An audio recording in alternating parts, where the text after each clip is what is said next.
అగ్ని పరీక్ష top 15 select అయిపోయారు లెవెల్ 5కి. So already day 4 షూట్‌లో 7 members select అయిపోయారు. సో రిమైనింగ్ ఉన్న 13 మెంబర్స్‌లో నుంచి ఒక 8 మెంబర్స్‌ని సెలెక్ట్ చేశారు. దాంట్లో ఛాలెంజెస్ త్రూ ఒక 5 ఛాలెంజెస్ పెట్టారు. సో ఆ 5 ఛాలెంజెస్‌లో ఒక 2, 3 టఫ్ ఛాలెంజెస్ ఉన్నాయి. దాంట్లో నుంచి ఒక 5 మెంబర్స్‌ని సెలెక్ట్ చేశారు. మొత్తం 12 మెంబర్స్. రిమైనింగ్ మెంబర్స్‌లో నుంచి సో ఒక 3 మెంబర్స్ సో డైరెక్ట్‌గా జడ్జెస్ సెలెక్ట్ చేశారు. ఎవరు ఏంటనేది మాట్లాడుకుందాం. సో వీడియో లాస్ట్ వరకు చూడండి. వాళ్ళ ఇమేజెస్ కూడా ఇక్కడ ప్లేస్ చేస్తాను. ఈరోజు డెఫినెట్లీ మర్చిపోకుండా ప్లేస్ చేస్తాను. అండ్ పాడ్‌కాస్ట్ మైకు సెటప్ పెడితే ఎలా ఉంటది? రివ్యూస్ చేసేటప్పుడు అనేది కూడా కామెంట్ చేయండి. సో ఆర్డర్ పెడదామని అనుకుంటాం అన్న. కొంచెం వెరైటీగా. ఓకేనా? సో సబ్స్క్రైబ్ చేసుకోండి ప్లీజ్. కొంచెం ఎంకరేజ్ చేయడానికి ట్రై చేయండి ఈ సీజను. So please. మనం ఆల్రెడీ టాప్ 7 మెంబర్స్ గురించి మాట్లాడుకున్నాం. So first member Rajkumari Diana. So తిను సెలెక్ట్ అయ్యారు. సో తిని గురించి ఆల్రెడీ మాట్లాడుకున్నాం. సో దాని ఫోటో కూడా ఇక్కడ ప్లేస్ చేస్తాను. అండ్ నెక్స్ట్ వచ్చేసరికి మిథిలేషు. So fitness trainer. మనం ప్రోమోలో కూడా చూసుంటాం తినని. సో బాడీ చూపిస్తా ఉన్నాడు. సో శ్రీముఖి సాటిస్ఫై అయిందనుకుంటా నాకు తెలిసి. నెక్స్ట్ వచ్చేసరికి ఆర్‌జే చరణ్. ఇద్దరు గర్ల్ ఫ్రెండ్స్ ఉండేవాళ్ళు సంథింగ్ నిన్న ప్రోమోలో చూశారు కదా! సో ఆ పర్సనే థర్డ్. అండ్ నెక్స్ట్ వచ్చేసరికి ఫోర్త్ శాలిని పటేల్. సో తిను కూడా నిన్న ప్రోమోలో కనిపించింది. నెక్స్ట్ సృష్టి వ్యాకరణి. సో నిన్న ఈ ఫోటో కనిపించలేదు. సో ఈరోజు ఫైండ్ అవుట్ చేశామన్నమాట. సృష్టి వ్యాకరణి చూడడం కూడా చాలా బాగుంది పర్సను. బిగ్ బాస్ హౌస్లోకి వచ్చేదానికి కూడా అన్ని అర్హతలు ఉన్నాయని అనిపిస్తూ ఉంది. బట్ వాయిస్ ఎలా ఉంటుంది, ఎలా మాట్లాడుతుంది అనేది చూడాలి ఎపిసోడ్ని బట్టి. నెక్స్ట్ వచ్చేసరికి బాగి తుల్లూరి. సో తినే హెయిర్ కట్ చేసుకున్నారు నిన్న లాస్ట్ ఛాలెంజ్లో. సో తిను టాప్ 7 నిన్న సెలెక్ట్ అయిన దాంట్లోకి వెళ్ళారని కూడా మాట్లాడుకున్నాం. సో తిను అండ్ నెక్స్ట్ నవరసాల మామ. సో ఈయనని ఇన్స్టాగ్రామ్లో చూస్తే డెఫినెట్లీ మామూలుగా ఉండదు. సింగిల్స్ అయితే ఎక్కెక్కి ఏడుస్తారు ఎవరైనా ఉంటే. ఎందుకంటే ఆయన అంత ఎమోషనల్గా మాట్లాడుతుంటారనమాట. సింగిల్స్ గురించి కానీ, లవ్ స్టోరీస్ గురించి కానీ, లవ్ గురించి కానీ అలా మాట్లాడుతూ ఉంటారు. సో ఈ పర్సన్ కూడా సెలెక్ట్ అయ్యారనమాట. సో వీళ్ళు ఆల్రెడీ సెలెక్ట్ అయిన వాళ్ళు. సో రిమైనింగ్ 13 పీపుల్‌లో నుంచి ఒక 8 మెంబర్స్‌ని సెలెక్ట్ చేశారు. సో ఛాలెంజెస్ పెట్టి. సో దాంట్లో వచ్చేసరికి ఫస్ట్ సెలెక్ట్ అయిన పర్సన్ వచ్చేసరికి first challenge ice water challenge అనమాట. దీనికి వచ్చేసరికి miss Apoorva and Ruchita. So ఈ ఇద్దరు పర్సన్స్ మధ్య పెట్టారనమాట. ఆ వాటర్‌లో ఉండాలనమాట. సో ఆ వాటర్‌లో ఉంటే ఎవరు ఎంత క్లోజ్‌గా అప్రాక్సిమేట్లీ 3 మినిట్స్‌కి ఉంటే సో వాళ్ళు గెలిచినట్టు. సో ఈ ఛాలెంజ్‌లో అపూర్వ గెలుస్తది. అండ్ రుచిత అవుట్ అయిపోద్దనమాట. సో అపూర్వ ఈ ఛాలెంజ్‌లో విన్ అయితదనమాట. సో ఓకేనా? అండ్ నెక్స్ట్ వచ్చేసరికి ఆ జోలో చిప్స్ మనందరం చూస్తూ ఉంటాం. ప్రాంక్ కూడా చేస్తూ ఉంటారు. తింటే మండుతా ఉంటుంది చూస్తారా? ఆ జోలో చిప్స్ ఛాలెంజ్. సో దాంట్లోకి వచ్చేసరికి వచ్చంటే దీపక్ సేనాపతి. మీరు ప్రోమోలో కూడా చూసుంటారు ఒకతను. ఒకతని మీద శ్రీముఖి మమ్మల్ని జడ్జెస్‌ని మ్యానిపులేట్ చేస్తున్నామని త్రో చేస్తది. సో దానికేంటంటే మనోడు నాకు గడ్డం అంటే చాలా ఇష్టం అని చెప్తాడు. మనకి పెద్ద గడ్డం కూడా ఉండదనమాట. బట్ హెయిర్ చాలా ఎక్కువ ఉంటది. బట్ హెయిర్ చాలా ఎక్కువ ఉంటే హెయిర్ అని రాస్తే ఇష్టమైంది కట్ చేసుకోమంటారేమోనని చెప్పి మనోడు గడ్డం రాశాడనమాట. సో మ్యానిపులేట్ చేస్తున్నావని చెప్పి ఇసురుతది కదా! సో శ్రీముఖి మనోడి మీద అనమాట. మనోడు కూడా సెలెక్ట్ అయ్యాడు. దీపక్ సేనాపతి అండ్ అమన్ మసూద్. సో ఈ అమన్ మసూద్ ఆ అపూర్వ మధ్య లవ్ స్టోరీ ట్రై చేయడానికి చేశారని చెప్పి మాట్లాడుకున్నాం కదా! సో తినే. నెక్స్ట్ వచ్చరికి లైఫ్ ఆఫ్ సుమ. తిని సెలెక్ట్ అవుద్దని చెప్పి చాలామంది అనుకున్నారు. నెక్స్ట్ జ్యోష్నారెడ్డి. సో ఈ నలుగురు మధ్య ఆ ఛాలెంజ్ పెట్టారు. సో ఈ నలుగురు మధ్య ఆ ఛాలెంజ్ పెట్టినప్పుడు లాస్ట్ 2 ఎవరైతే ఉంటారో వాళ్ళు out of the race. So ఈ టాస్క్‌లో ఎక్కువగా తిని సో ఫాస్ట్‌గా ఫినిష్ చేసింది దీపక్ సేనాపతి. సో తిను టాప్ 15లోకి వెళ్ళిపోతాడు. అండ్ లాస్ట్‌లో వచ్చేసరికి థర్డ్ అండ్ ఫోర్త్ పొజిషన్‌లో వచ్చేసరికి life of Suma and Jyoshna ఉంటారు. వీళ్ళు అవుట్ ఆఫ్ ద రేస్ అవుతారనమాట. ఇది సెకండ్ ఛాలెంజ్.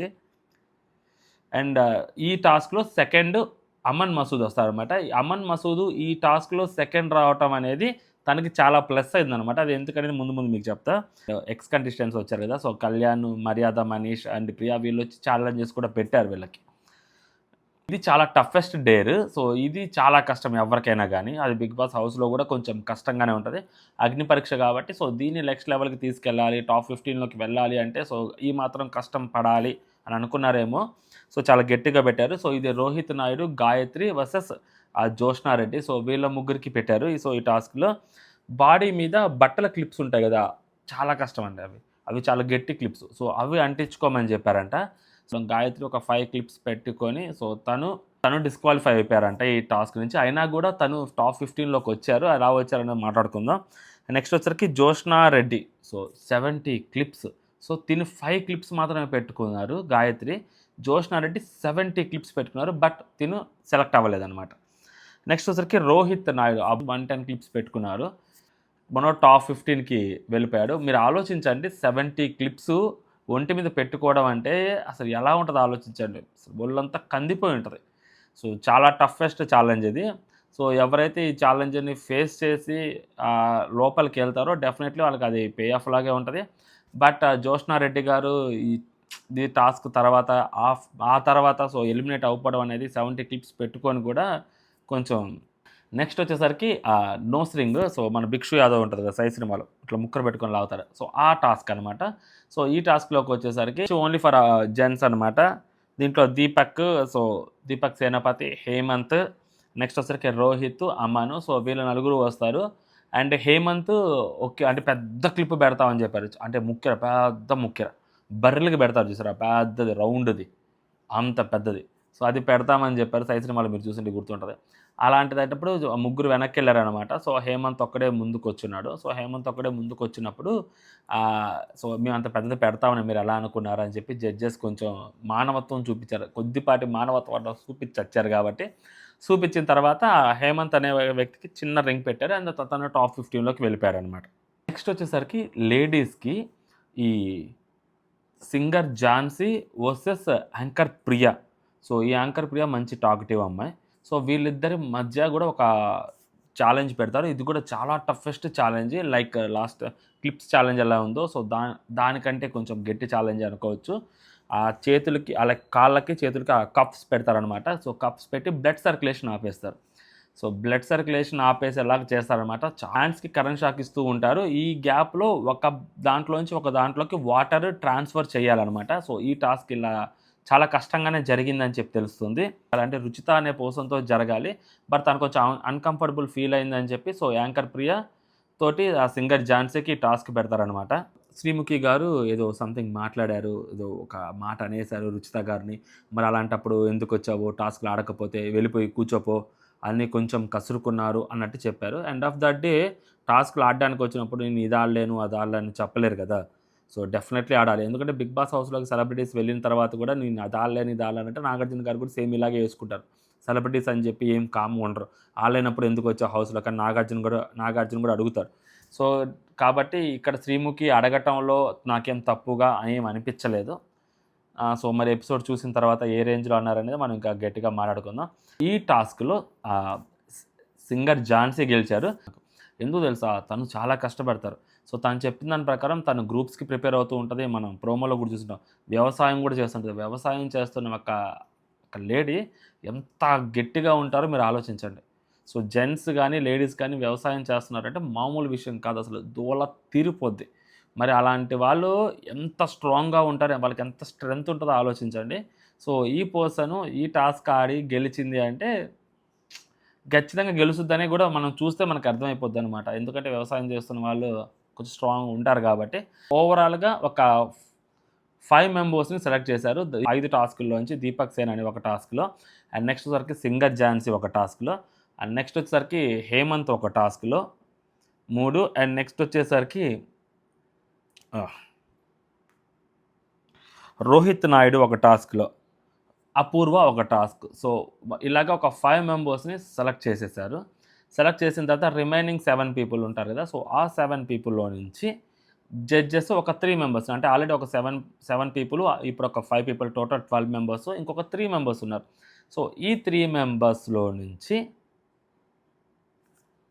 ఒక ముగ్గురిని సెలెక్ట్ చేయాలి. సో ఆ ముగ్గురిని సెలెక్ట్ చేయాలి అని అనుకున్నప్పుడు సో జడ్జెస్ సెలెక్ట్ చేసిన ఫస్ట్ పేరు వచ్చేసరికి Priya, anchor Priya. So anchor Priya ఎందుకు అంటే సో తను గేమ్ ఆడింది. సో ఇప్పుడు టాస్క్ ఓడిపోయింది. అండ్ లాస్ట్ కూడా తను చాలా బాగా మాట్లాడుతుంది, కొంచెం టాకటివ్గా ఉంటుంది అని చెప్పి సో తను తీసుకున్నారు. మేబీ రుచితను తీసుకోవచ్చు, బట్ రుచిత టాస్క్ కనీసం పార్టిసిపేట్ కూడా చేయలేదు కాబట్టి సో రుచిత కంటే సో యాంకర్ ప్రియా బెటర్ అని చెప్పి సో యాంకర్ ప్రియాని తీసుకున్నారు.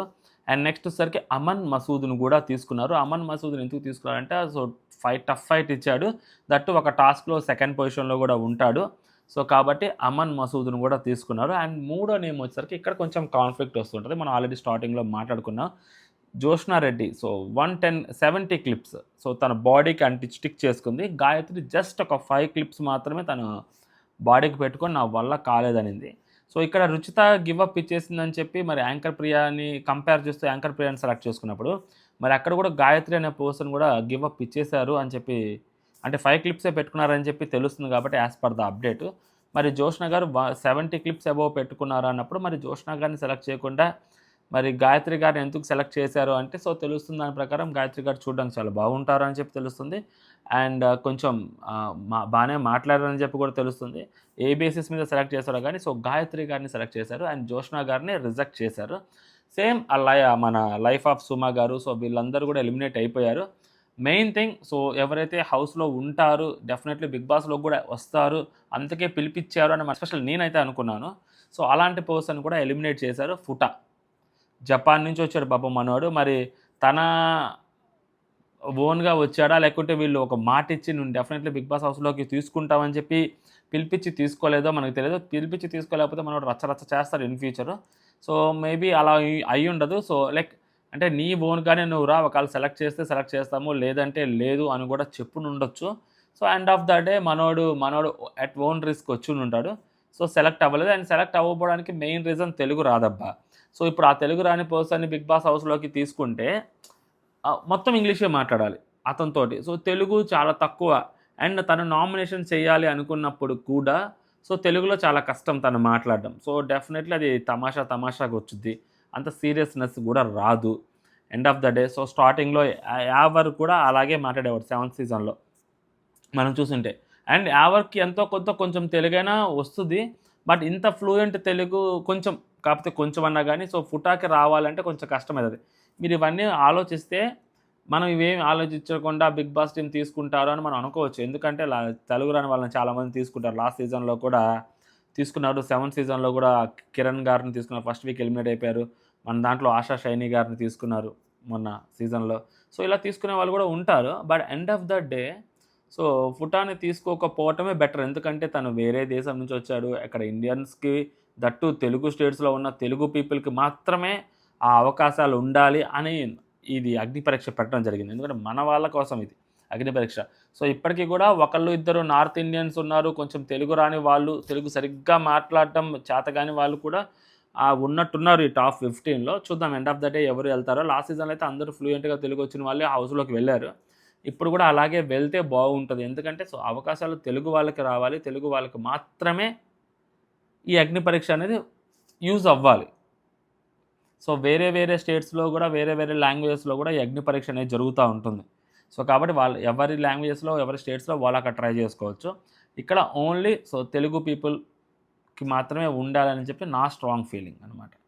సో మీ ఒపీనియన్ మీరు కామెంట్ చేయండి. సో ఇవి టాప్ 15 ఫోటోస్. సో అది సంగతి. అండ్ కొత్తగా మన ఛానల్ చూస్తుంటే ప్లీజ్ ఇంకొక్కసారి అడుగుతున్నా, సబ్స్క్రైబ్ చేసుకోండి ప్లీజ్. జై హింద్.